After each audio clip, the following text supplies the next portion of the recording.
একজন ধনী মেয়ে ছিল যার কাছে এক বিরল হীরার আংটি ছিল।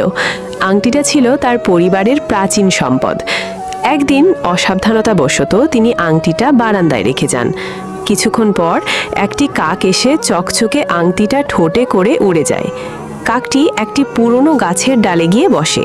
হঠাৎ আংটিটা তার মুখ থেকে পড়ে গিয়ে মাটিতে থাকা ঘাসের সাথে মিশে যায়।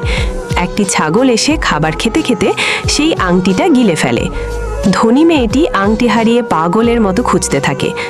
একদিন মেয়েটি দেখল সেই ছাগলটি তার বাড়ির আঙিনায় ঘুরে বেড়াচ্ছে। হঠাৎ তিনি ছাগলের পেটের ভেতর আংটি চকচক করতে দেখলেন। ধনী মেয়েটি রেগে গিয়ে ছাগলটিকে ধরে পশু ডাক্তারের কাছে নিয়ে গেলেন।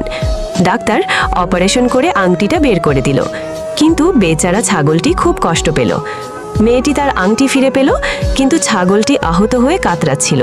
ছাগলটিকে বাঁচাতে চাইলে একটা লাইক আর সাবস্ক্রাইব করতে ভুলবেন না।